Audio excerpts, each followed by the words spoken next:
first. It's better to prevent that food is wasted, so to look at concepts where we have total use of all the resources. The second thing is, if you cannot prevent it, use it for human consumption. That can be via redistribution, but that can also be done by creating new products, as we've seen before, via this surplus methodology. Making better products than the alternative and branding those and getting access. And the third one is animal feed. If you cannot use it for human consumption and it's unavoidable, the best way is to keep it in the food system as part of the circular agriculture and economy. To do that in 4 areas: monitoring, that's a crucial one, monitoring as a company, as a nation, and as a sectoral level, to work as much as possible on action and innovation in the supply chain, to work on consumer awareness change, and very important, changing the rules of the game, both the legislative aspects and the way that companies do business. And with the latter, I mean, it's not only about making money, but it is also about how much impact should the company make in the future on societal issues like social impact and ecological impact. And that's getting more important also for investors. We need a system where we can meet, where we can show by example, where students meet entrepreneurs, where CEOs can see what's happening at the startups. We have these systems now available in the Netherlands, meeting places. One of the places is called the Food Waste Factory that produces 10,000 liters of good food from surplus every day. So this has gone from a startup to a scale-up, and they produce sufficient food to also be accessible to a larger retailer and to the larger catering sites.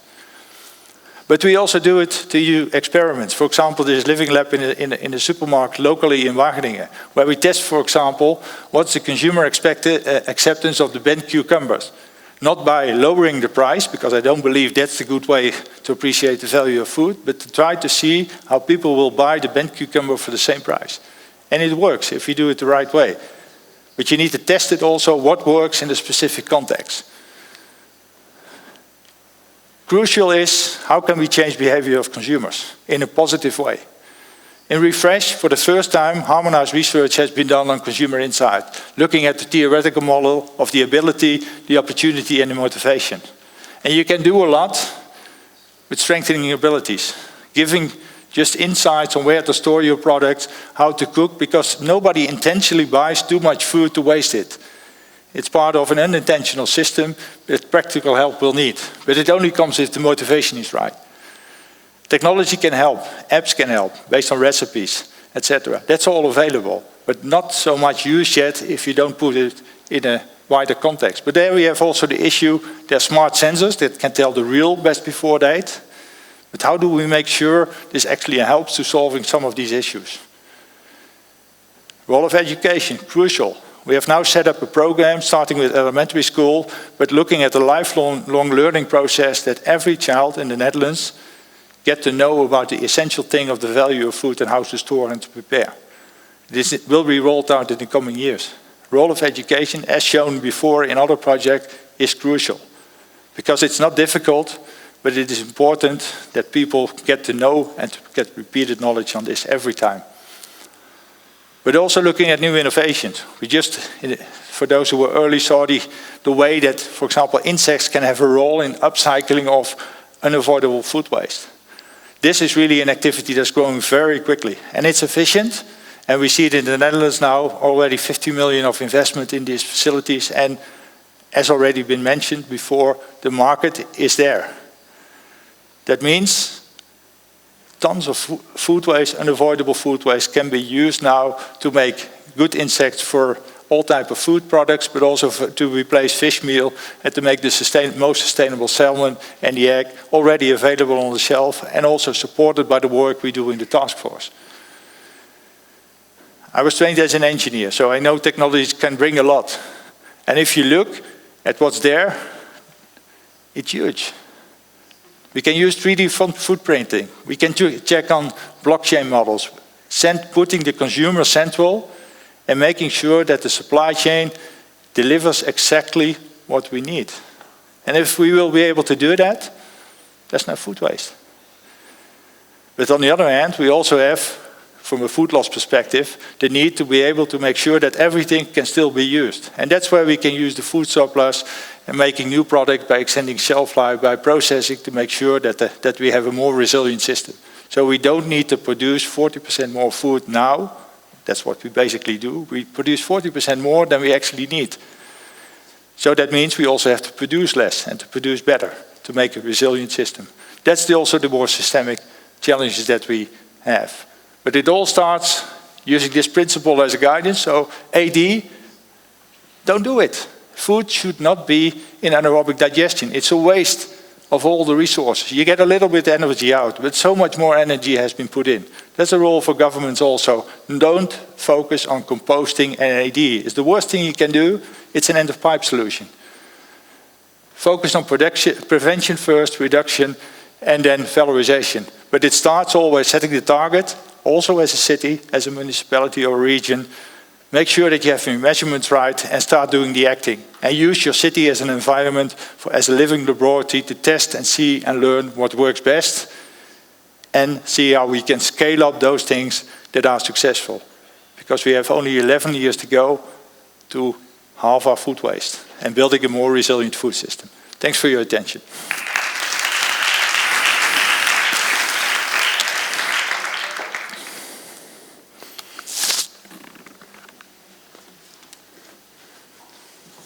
Thank you, Professor Timmermans.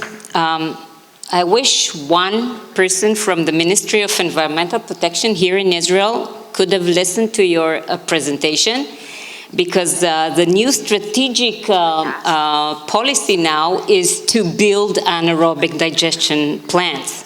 So we need to stop them before, I wish they could take a picture of you doing, don't do that.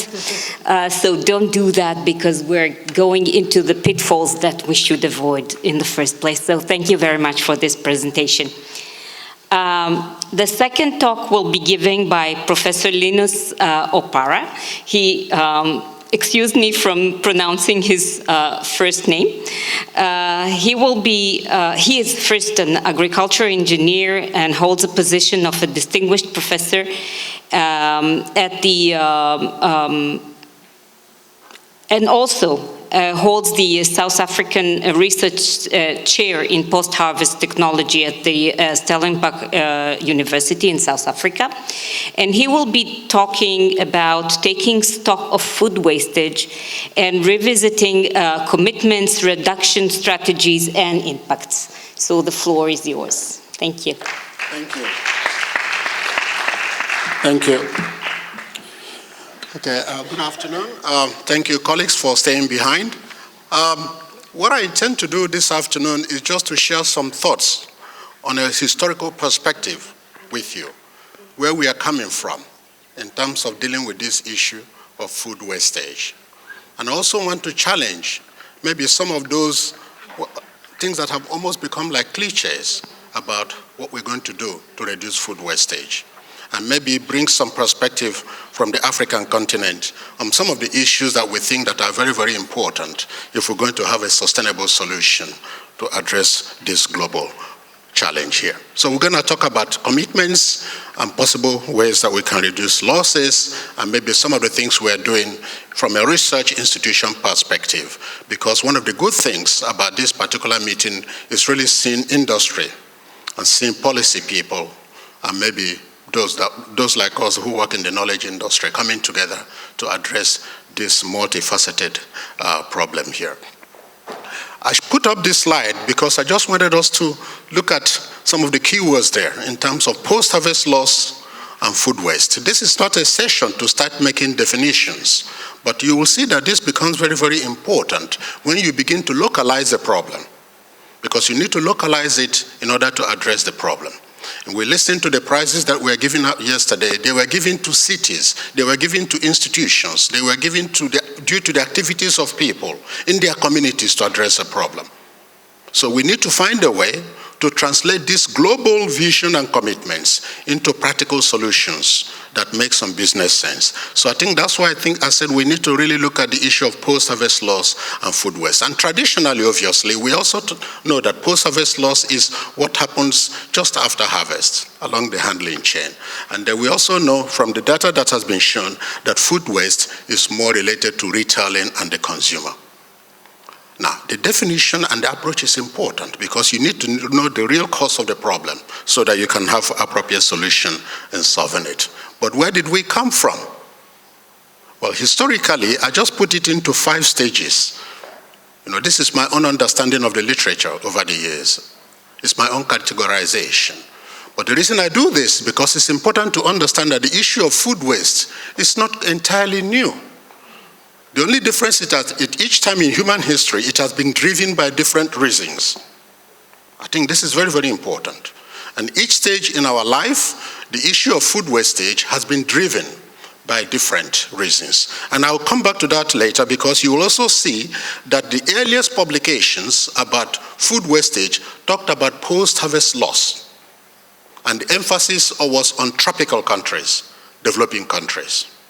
Fast forward, 2011, as I'm going to show, new publication came up that talked about food wastage or food waste at the consumer level.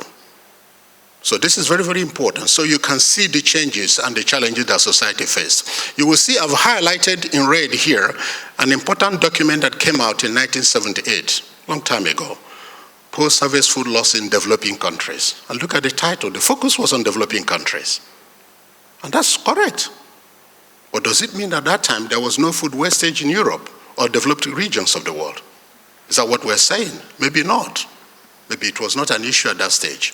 So data becomes very, very important. Evidence, science-based policies becomes very, very important if we're going to really tackle this particular issue. And so, during the wars, just before